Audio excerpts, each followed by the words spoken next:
Here comes the team. How's it going, guys? All good. So between now and then, did we anything come up that we wanted to talk about? Was this you guys just late from your meeting or something? Yeah. Should I mark you tardy? Well, you tell me. Were you tardy or were you like excused? Well, we were in a meeting, Okay. so I guess we were excused. Okay. That's fine. I just wanted to know. Anyways, yeah. So questions that may have come up since you've hopefully spent some time worked on the review, right? Is there some stuff that we still are like unsure on, or like want to talk some more about, or do some more examples of, or like need some clarification, or? There was one. Yeah. Turned my head. Let's get it then. Working on it. Okay. No rush. I mean, a little bit of a rush. I mean, we only have Wait, 20 minutes together, 120. the No, hour 3.01 thing where it says midpoint at 7.2, next extrema at 15-30. So you're looking at the review, and you're looking at page Right there, yeah, D. page 8 here. Okay, let me grab that. We'll put it right up here, and you're looking at the part D then, yeah? Yeah. All right. So I'm going to start by kind of drawing a picture. So I'm not going to draw any axes or anything. This is just going to be my midline. So there's my midpoint. That's on the midline, of course, because it's a midpoint.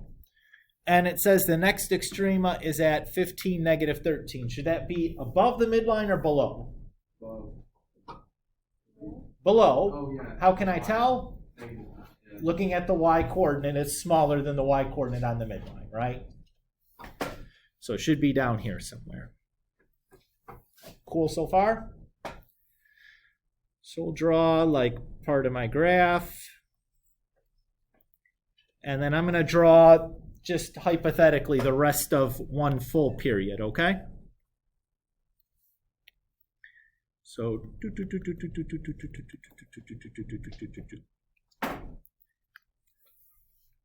that feel good to you? Okay. So right away, I got the K value for free because I know the K value has to be the same as the midline. And since the midline has to go through the midpoint, the y coordinate for the midline just has to be my K. That's pretty nice. Cool so far?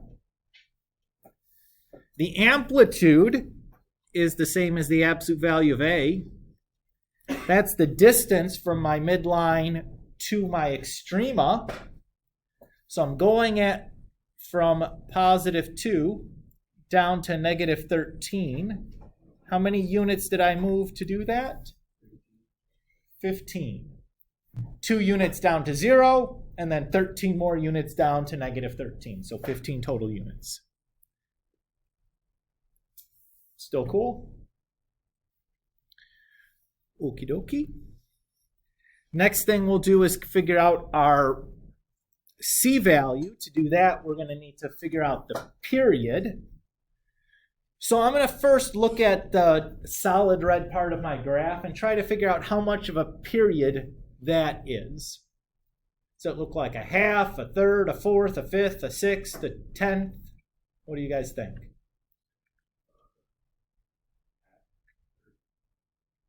Right away. So we know this much, right? And this is a full period.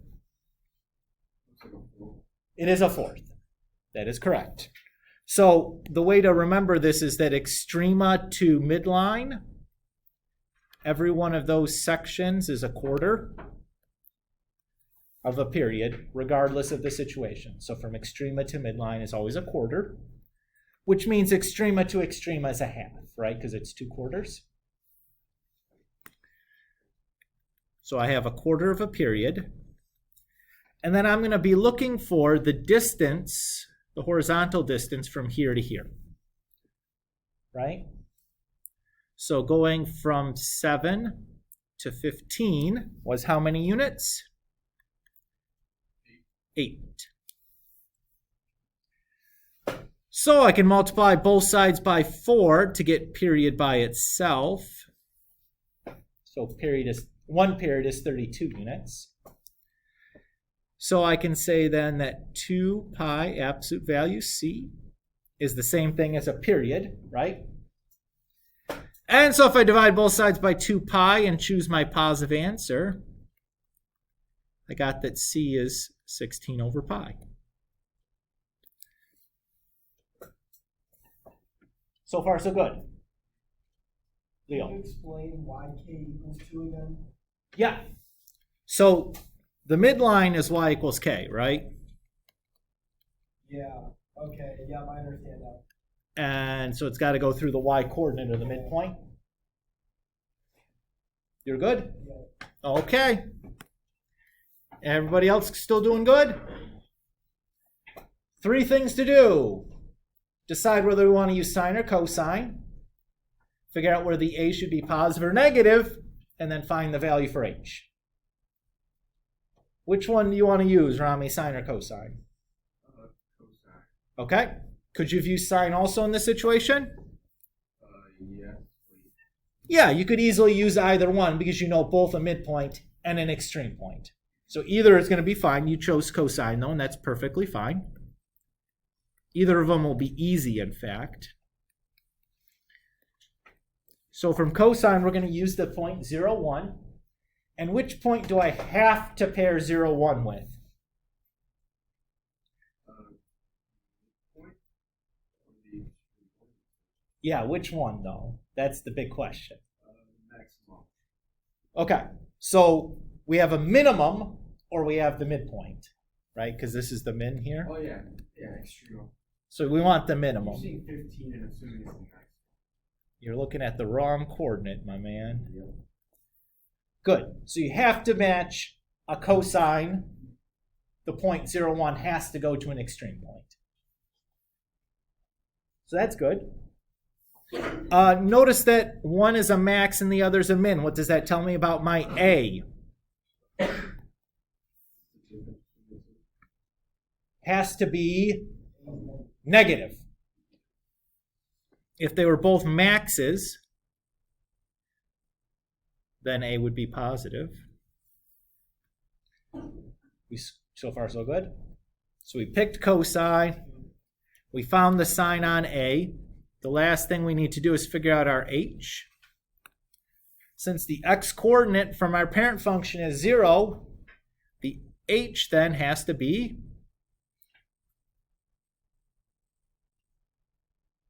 the x-coordinate from our transform function.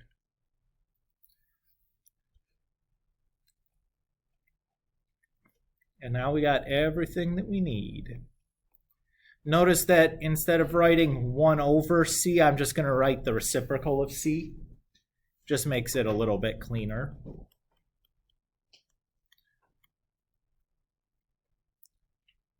So that's an acceptable answer. Is that okay? The toughest thing was really coming up with how much of a period you had. But again, drawing your picture and kind of looking with your eyes makes it a little bit easier, right? I'm a visual guy. I like drawing a picture and seeing what I'm looking at and making sure things make sense. Leo. I don't understand what you just did with C right there. But why did you make it? Because the standard form for this is a times cosine of 1 over c, x minus h plus k. So if this is c, 1 over c is its reciprocal. Okay. So I they didn't just, know that. yeah. So I'm just going to make the reciprocal when I put it into the formula. Since it was already a fraction, it was easier to do that than writing it like 1 over 16 over pi. It's just like, yeah, fractions and fractions, farfaroni. Yeah, you know it, coffee. Who's next? Do you want to talk about some more? Happy to talk about more if you're interested. Maybe you're not interested today. I don't know. Maybe you're more interested in like butterflies or something. They're pretty cool. You know when the caterpillar makes the cocoon? You know what happens inside the cocoon before it turns into a butterfly? It becomes like a goo. Yeah, it completely liquefies. It doesn't like grow wings or something. It like liquefies and reassembles itself into a butterfly. Let's grow butterflies instead of taking a math test on what's it. Well, I don't know that you grow butterflies. Bro, like, you know what I mean? Like, Like plant a butterfly seed and water it and see what happens.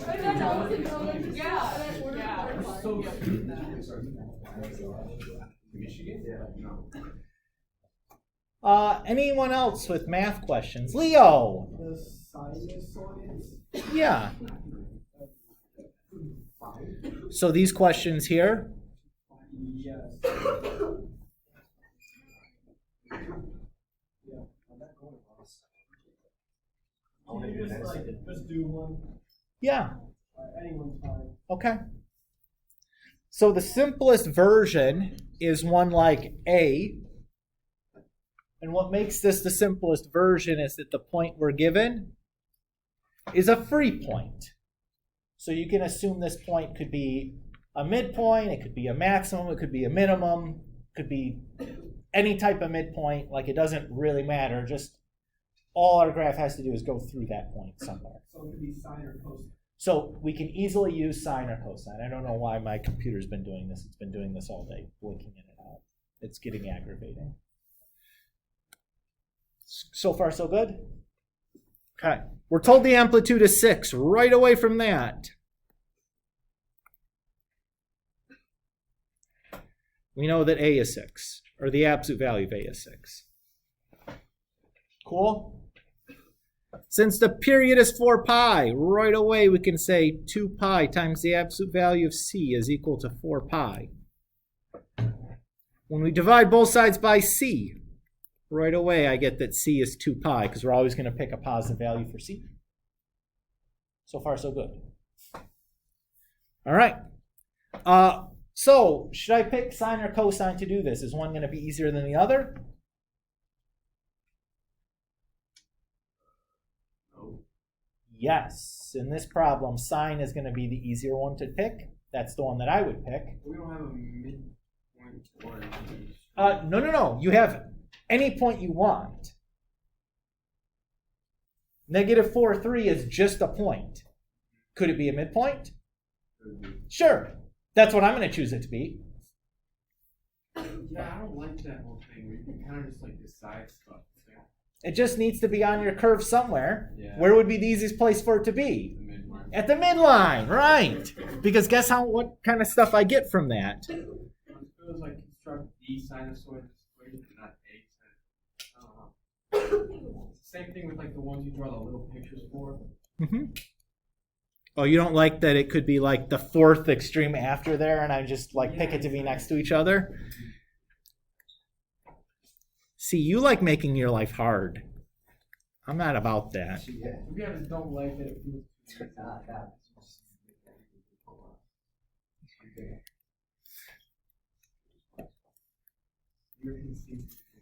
Okay. So I'm going to pick sine. Okay with that, Leo? Yeah. And I'm doing that because I want to pick 4, negative 3 to be a midpoint. Okay? Now, does it matter what type of midpoint we use? Remember, there's 2 different types of midpoints, right? Remember that? So we have a midpoint like this midpoint, where it starts by going up. And then we have midpoints like this one that then start by going down. Okay with that there's 2 different types of midpoints? Like there's 2 different types of extrema. There's maxes and mins. There's midpoints that go up, and then there's midpoints that go down. Does it matter which type of midpoint I want to make 4, 3 or 4, -3?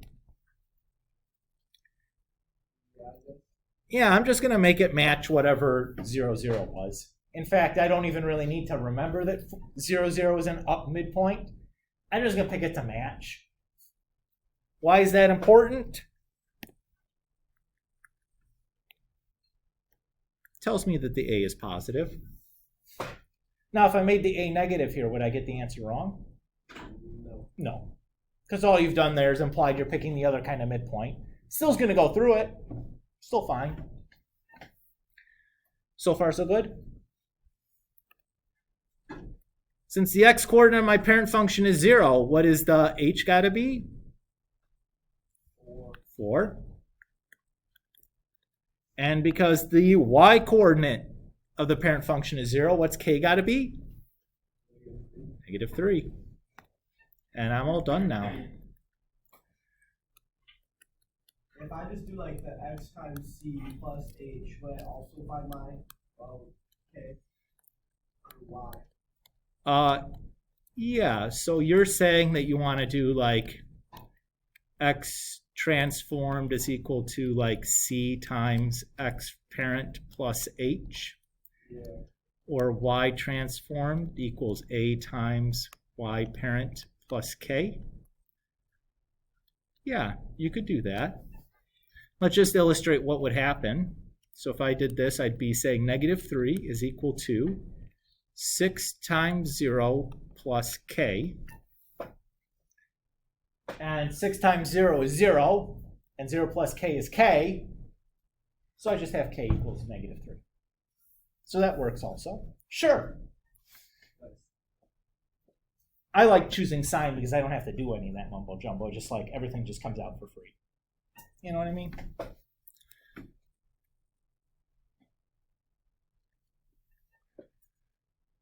But that's an answer. Perfectly acceptable one. Probably the easiest one to get, in my opinion. Does that feel okay? Yeah? You want to do another? Maybe of the tangent. Oh, you want to do a tangent graphing one? Yes. Okay, sure. Let's graph a tangent. Oh, I'm not on the review. I stole pages from the review. Let's get a review page with a tangent on there.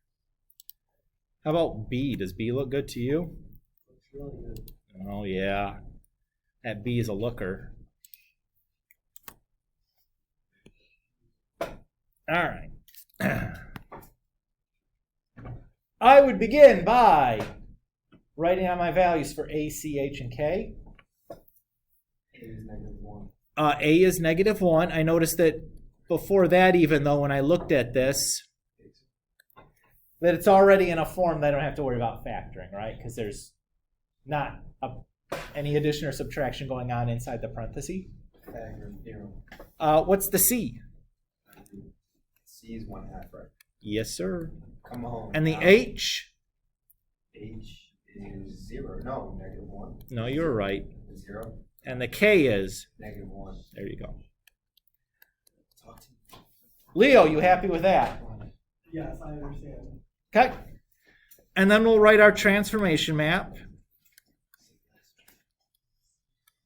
CX plus H, H, K, AY plus K. Come on now.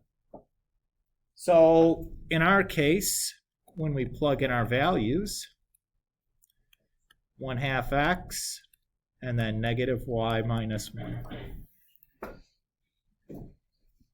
Still okay? Yeah. Okay, I'm going to copy down my key points.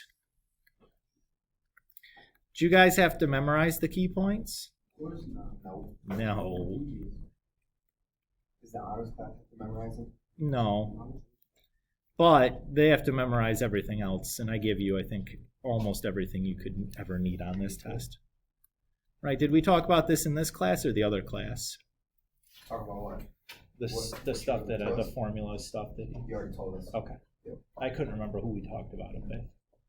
Again, reminder, I teach this class 6 times a day, or 6 times It just I have this class, honors and regular, just over and over and over again. So I Math class. 6. Well, if you only teach big, you can't. Okay, yes, of course, but when you look at the photosynthetic properties of that, you get down to the nitty gritty. Do you think Giddings is flooded, by the way? Super random. It wasn't this morning when I came up it. I mean, it's rained a lot since then, so I don't know. Uh-oh. Anyways, what I do now is I just take my x's, and plug them in for x, take my y's and plug them in for y. So far, so good, Leo. Okay, 1/2 times pi over, or negative pi over 2 is just negative pi over 4. And undefined, no matter what you do to undefined, just stays undefined. So I just kind of continue plugging stuff in.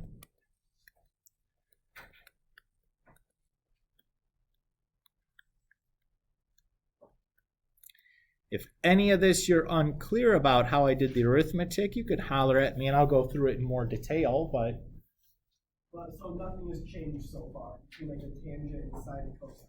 there is nothing different to this point. Okay?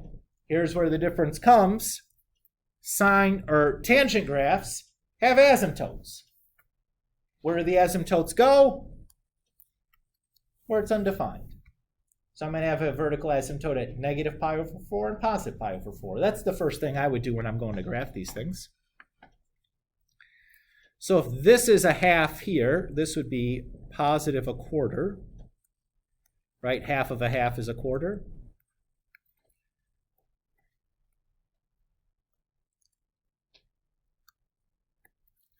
So there's negative 1/4 and positive 1/4. You good with that?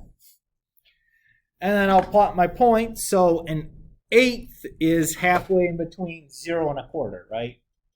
An 1/8 is half of 1/4. So I got negative 1/8, 0, 0, negative 1, and then positive 1/8 and negative 2. Whoop. And then I'll just fill my space. So I go 2 grid lines over, and I have another asymptote. 2 grid lines over, I have another asymptote. 2 grid lines over, and I have another asymptote. And then I have, in between the grid lines, I have a 0.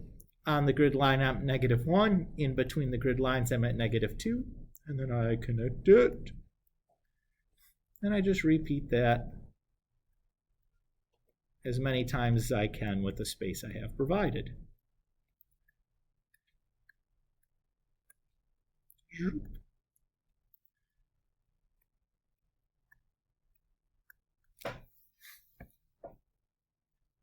How's that feel?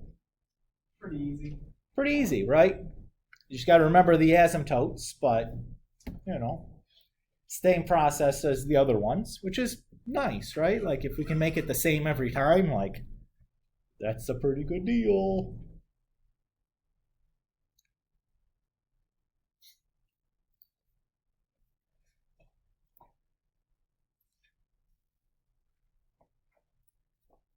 Who else wants to talk about stuff?